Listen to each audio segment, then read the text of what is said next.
But others weren't so lucky. In fact, you can still see the watermark that shows just how high the water came up to at this shop. To get to the equipment, the thieves first cut the transmission line on this truck, pushed it out of the way, then used a crowbar to pry open the doors. After a slow summer, the blood bank is facing a critical shortage of certain types of blood. But it just doesn't happen at night. Apparently, vandals aren't afraid to strike Carabel, even in broad daylight. There are several neighborhoods in the county where roads remain unpaved and stormwater management is less than adequate. After hearing the residents' concerns, the county responded by digging a ditch on either side of the alley's driveway. But they don't think it will prevent future flooding. Stephen Miller and Thomas Hatcher have spent many summer nights throwing the ball around on the diamond in Fort Braden. So imagine their disappointment when they discover that someone has vandalized the park. It ruins everything for everybody, you know? Over the weekend, the suspects painted graffiti all over the concession stand, but not before breaking into the building, destroying plumbing and electrical systems. The vandals even went as far as picking up entire picnic tables and trash cans and tossing them right over this railing. In all, at least $80,000 in damage. And while the graffiti has been covered up, some of the other repairs will take weeks. We can't play baseball out there because light fixtures are messed up. We get limited on our time, so what's the point? Why do they do that? Little League parents agree it's a senseless crime. It's a burden on the community, it's a burden on the county for having to do the repairs, and just doesn't make sense that somebody would want to destroy what's ours. What's worse is that it's not the first time. Vandals also struck the park several months ago, but now with community members keeping a close watch, they hope this will be the last time. This design right here doesn't have any of the marks that I need, so I'm going to have to confiscate it. You can call them the T-shirt police, a group from the Collegiate Licensing Company and FAMU Police.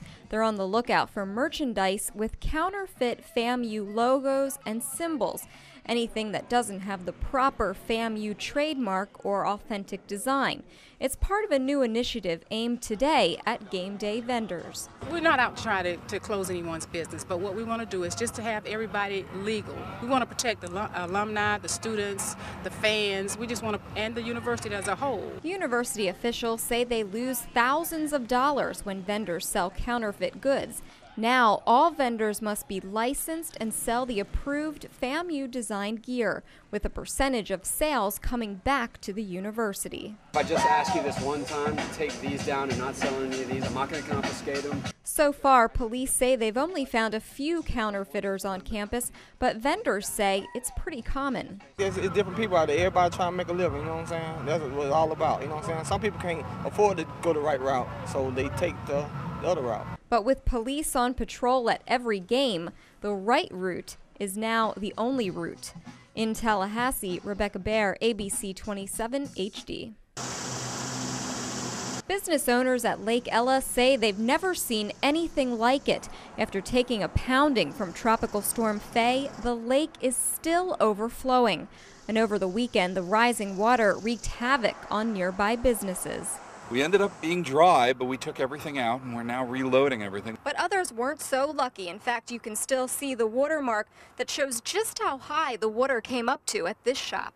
It was just so messy. There were fish, little minnows swimming in it, frogs were in it, and then all the dirt, the limbs, the leaves.